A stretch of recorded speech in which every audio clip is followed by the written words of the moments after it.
নমস্কার, শুভ সকাল আমার প্রিয় বন্ধুরা।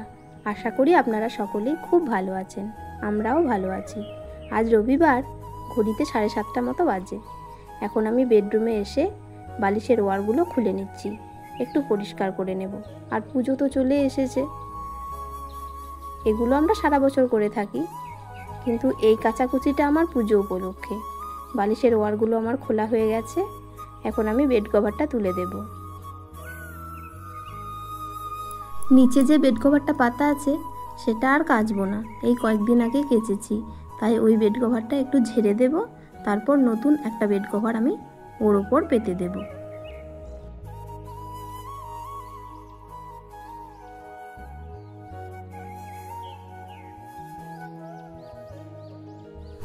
সবার জীবনেই কিছু কিছু মানুষ থাকে দেখবেন, যাদেরকে দেখলে, তাদের কথা শুনলে, এমনকি তাদের কথা ভাবলেও দুঃখ হয়, রাগ হয়, ঘৃণা হয়।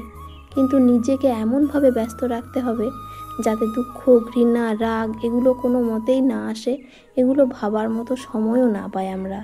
মনে রাখবেন, ফাঁকা মস্তিষ্ক দুঃখ, রাগ, ঘৃণা এ সমস্তর কারখানা। আপনারা কি বলেন? তো যাই হোক বন্ধুরা, বালিশের ওয়ারগুলো তো আমি খুলে দিয়েছি, তারপর আমার সার্ফে ভেজানোও হয়ে গেছে।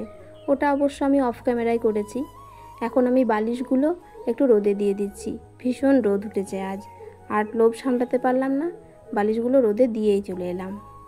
এখন বালিশগুলো একটু রোদে দেওয়া থাক, এখন আমি বাড়িটা ভালোভাবে ঝাড় দিয়ে দিই।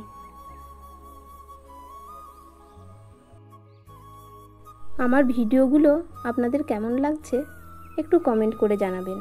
দুজন দিদিভাই আমাকে কমেন্ট করেছিল, তাদের ওই সুন্দর সুন্দর কমেন্টগুলো পড়ে আমার খুব ভালো লেগেছে। আপনারাও বলবেন, যারা ভিডিওগুলো দেখছেন অবশ্যই আমাকে কমেন্ট করে জানাবেন, এবং কিছু জানার থাকলে আপনারা জানার জন্যও কমেন্ট করতে পারেন। আর আমি এখন পুরো ঘরটা ঝাড় দিয়ে দিই, আপনারা আমার সঙ্গে থাকুন। আর দেখুন, আমি খাটের নিচটা ঝাড় দিয়ে দিচ্ছি, যেটুকু হাত চাই। এই খাটগুলোর মধ্যে অনেক জিনিস রাখা হয় ঠিকই, কিন্তু ভালোভাবে পরিষ্কার করা হয় না, অনেক ভেতরে ময়লা থেকে যায়। আর ঝাঁটা যেটুকু ঢোকে সেটুকুই পরিষ্কার করতে পারি, তাছাড়া তো আর করতে পারি না। তবে প্রতিদিন কিন্তু আমি ঝাঁটা ঢুকিয়ে এবং ওই ঘর মোছার স্টিকটা ঢুকিয়ে ঢুকিয়ে যেটুকু পারি ঝাড় দিয়ে দিই এবং মুছেও দিই। তাতে যেটুকু হয়, তবে শেষ পর্যন্ত হাত যায় না।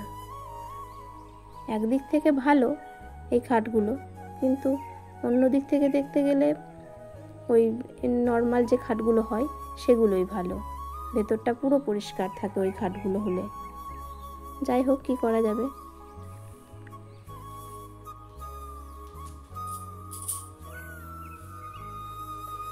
ঝাড় দেওয়া আমার প্রায় শেষের দিকে। রান্নাঘরটা আর ঝাড় দিইনি, কারণ রান্নাঘরে বাসনগুলো গুছিয়ে রাখার পরই আমি কিন্তু মুছে দিয়েছি। আর পেছন দিকের দরজাটায় আমি ধুলোগুলো এখন বের করে দিচ্ছি। বাইরেটাও একটু ঝাড় দিয়ে দেব, প্রতিদিনই এগুলো করে থাকি। আর এই যে লোহার রেলিংগুলো দেখছেন, এগুলোও আমি একটু ঝাঁটা দিয়ে বুলিয়ে দেব, কারণ প্রত্যেক দিন দেখছি মাকড়সা ঝুল করে দিচ্ছে। তো যাই হোক, আমার এই পাশটা ঝাড় দেওয়া হয়ে গেছে, সামনের দিকের ওই দরজাটা ঝাড় দেওয়া আর আপনাদের সঙ্গে শেয়ার করা হয়নি। এখন আমার ঝাড় দেওয়া হয়ে গেছে, বাকি কাজগুলো আমি এখন করে নেব।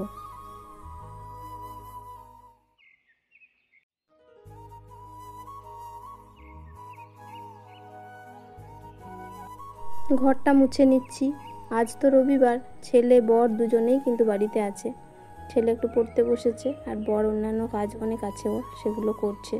আর দেখুন, আলমারির কভারটা আমার শুকিয়ে গেছে, কিন্তু এখনও পরানো হয়নি। আমি পরাতেও পারবো না, বরকে বলবো একটু পরিয়ে দিতে।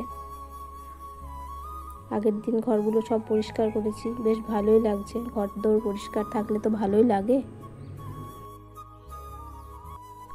বাড়ি ঘরদোর সব ঝাড় দেওয়া মোছা হয়ে গেল। এবার আমি বাইরেটা ঝাড় দেওয়ার জন্য চলে এসেছি। দেখুন, আমি বালিশগুলো যেগুলো রোদে দিয়েছিলাম সকালবেলা, সেগুলো ভালোই রোদ খাচ্ছে, ওগুলো একটু সরিয়ে দিলাম, তারপর ঝাড় দিয়ে দিচ্ছি ফাঁকে ফাঁকে। আর বাইরেটা মনে হচ্ছে যেন ক্যামেরায় বোঝা যাচ্ছে না যে নোংরা হয়েছে কিনা, কিন্তু এমনিতে প্রতিদিনই ঝাড় দিই, আর প্রতিদিনই যে কীভাবে নোংরা হয় বুঝতে পারি না। তো যাই হোক, ঝাড় দেওয়া আমার হয়ে গেছে। আমি বেলতলাটায় ঝাড় দিতে চলে এসেছি। আর অপরাজিতা গাছটা দেখুন কি সুন্দর লাগছে দেখতে। আর ওর গোড়াতেই দেখুন দুটো গাছ রয়েছে, চারা গাছ বেদানার। তো সেগুলো এখনও আমাদের লাগানো হয়নি, তাই ভাবছি পুজোর সময় তো থাকবো না, আর 2 দিন বাকি, তো গাছগুলো লাগিয়ে দিলে সেগুলোতে আবার জল দেবে কে, তো লাগাবো কি না তাই ভাবছি, না এসে লাগাবো। একটু কমেন্ট করে বলবেন তো যে গাছগুলো লাগালে কি নষ্ট হয়ে যেতে পারে, মানে থাকবো না যেহেতু, জল দেবারও কেউ থাকবে না। আর আমি ছেলের জামা কাপড়গুলো একটু ধুয়ে দিয়েছি, এগুলো পুজোতে কেনা হয়েছে। বাচ্চাদের জামা কাপড় একটু ধুয়ে ধুয়ে আমি পরাই, কারণ দোকানের থাকা অবস্থায় অনেক মানুষ হাত দেয়, অনেক নোংরা হয়ে যায়, অনেক ময়লা বসে, কি থাকে জানি না। তো আমার মনে হয় জামা কাপড় একটু ধুয়েই পরানো উচিত। শুধু প্লেন জল দিয়ে আমি ধুয়ে দিয়েছি, আর কিছুই না। আমার ছেলে অবশ্য বড় হয়ে গেছে, জামা কাপড় হয়তো এখন আর কেচে পরানোর কোনো প্রয়োজন নেই, কিন্তু ছোটোবেলা থেকে এইভাবেই তো পরে, তাই আমার মনে হয় যে না, একটু কেচেই দিই। ছোটোবেলার অভ্যাসটা এখন আমার পরিবর্তন করতে পারিনি, যখনই নতুন জামা কাপড় আসে তখনই জামা কাপড়গুলো কেচেই ভালোভাবে রোদে শুকিয়ে তারপর ওকে পরতে দিই। ও আপনাদের তো বলাই হয়নি, আমার ছেলের নাম অভিনন্দন।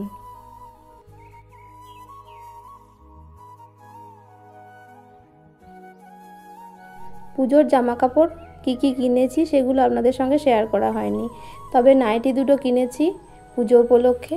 এই নাইটি দুটো আমি কেচে দিয়েছি, চোখের সামনে পেলাম তাই আপনাদের একটু দেখিয়ে দিলাম। আপনারা কমেন্ট করে জানাবেন তো যে নাইটি দুটো কেমন হয়েছে। আমার জামা কাপড়গুলো মেলে দেওয়া হয়ে গেছে, এখন আমি পুজোর বাসনগুলো ধুয়ে নিচ্ছি। এবার ঠাকুরকে একটু পুজো দিয়ে দেব। ওই প্রতিদিনের মতো গাছটার নিচে দেখুন আমি ফুলগুলো দিয়ে দিচ্ছি, বাসি ফুলগুলো। এবার বাসনগুলো ভালোভাবে একটু সার্ফ দিয়ে ঘষে ঘষে পরিষ্কার করে নিচ্ছি।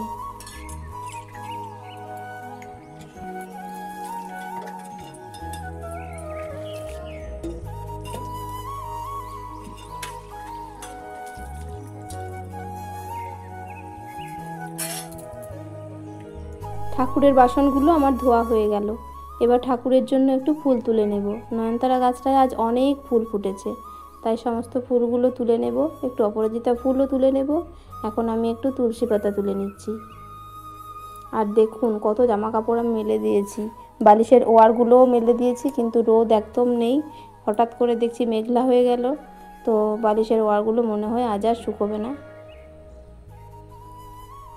অন্য কিছু ব্যবস্থা করে আজকে রাতটা কাটিয়ে দিতে হবে। অন্য বালিশের ওয়ার আছে, সেগুলো পরিয়ে আজকে রাতটা কোনো রকম পার করে দেব। এদিকে আমি পুজো দিয়ে দিচ্ছি।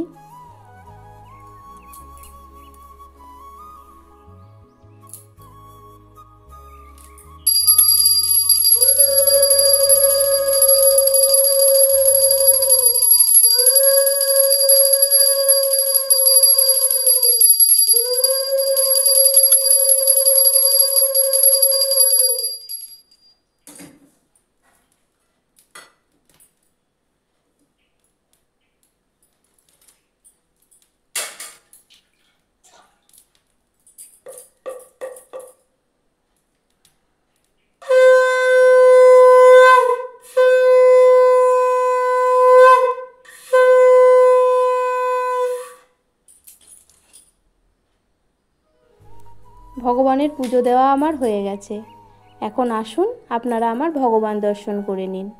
আর আমার যে শঙ্খটা আছে সেই শঙ্খটা পরিষ্কার করছি, কিন্তু কালোটা কোনো মতেই উঠছে না, কালো কালো হয়ে গেছে। আপনারা একটু কমেন্ট করে বলবেন তো কেমনভাবে আমি পরিষ্কার করব শঙ্খ।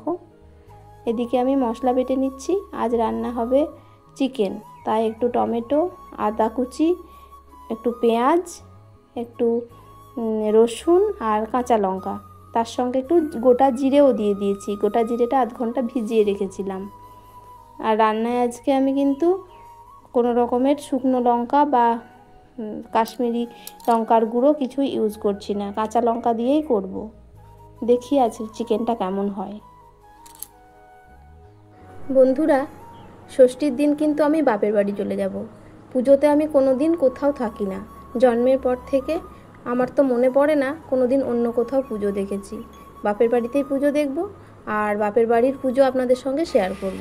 আপনারা কোথায় কোথায় পুজো দেখলেন আমাকে একটু কমেন্ট করে অবশ্যই জানাবেন। মশলাটা আমার খুব সুন্দর বাটা হয়ে গেছে, একদম মিহি পেস্ট হয়েছে, কোনো রকম দানা দানা ছিল না। গোটা জিরে দিয়েছিলাম কিন্তু কোনো রকমের দানা ছিল না। এখন আমি কড়াইটা গরম করে কয়েক টুকরো আলু আমি ভেজে নেব মাংসের জন্য। আর ওই দিকটায় কড়াইয়ে দেখুন আর একটা রান্না বসানো রয়েছে, ওখানে আলু আর সয়াবিন দেওয়া আছে। আর ঢ্যাঁড়সটা কেটে রেখেছি, ওখানে আলু সয়াবিন আর ঢ্যাঁড়স দিয়ে একটা সবজি হবে। আর ঢ্যাঁড়সটা আমি কিন্তু কোনো রকম তেলের মধ্যে কষাই না, ঢ্যাঁড়সটা একদম ডাইরেক্ট আলু আর সয়াবিন যখন সেদ্ধ হয়ে যায় তার মধ্যে আমি দিয়ে দিই। আর ঢ্যাঁড়স সেদ্ধ হতে তো বেশি সময় লাগে না। এখন আমি এই কড়াইটার মধ্যে একটু পাঁচফোড়ন, একটু জিরে দিয়ে দিলাম, দুটো তেজপাতাও দিয়ে দিয়েছি। এরপর আমি কুচো করা পেঁয়াজগুলো দিয়ে দিয়েছি, পেঁয়াজগুলো ভালোভাবে লাল লাল করে একটু ভেজে নেব।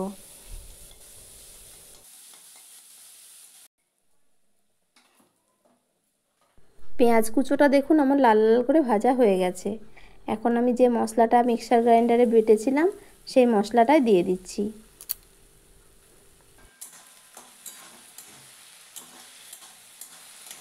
মশলাটা আমি এখন ভালোভাবে কষিয়ে নিচ্ছি। আর তার মধ্যে দিয়ে দিলাম আমি একটু লবণ আর একটু হলুদের গুঁড়ো। এবার আবার আমি মশলাটা ভালোভাবে কষাবো, ততক্ষণ কষাবো যতক্ষণ না এটার থেকে তেল ছেড়ে আসে আর কড়াইতেও লেগে যাবে না, সেই সময়ের জন্য অপেক্ষা করব। হয়ে গেছে, এখন আমি ধুয়ে রাখা চিকেনটা দিয়ে দিয়েছি।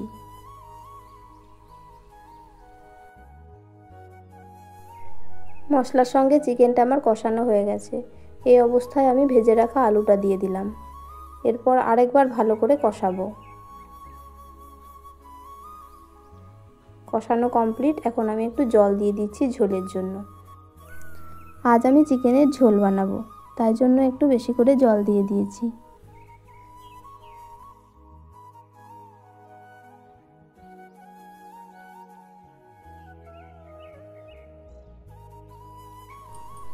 সেদ্ধ হওয়ার জন্য আমি একটু ঢাকা দিয়ে দেব। এখন আমার চিকেনটা কিন্তু সেদ্ধ হয়ে গেছে মনে হচ্ছে, একটু চেক করে দেখে নিই।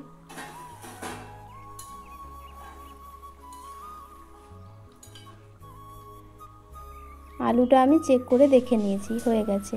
দেখুন রঙটা কি সুন্দর হয়েছে, তাই না? কিন্তু কালার করার জন্য কিছুই দিইনি। এদিকে ছেলে স্নান করে চলে এসেছে, ওর বাবাও স্নান করছে। ওই দেখুন গামছাটা মেলে দিচ্ছে স্নান করে।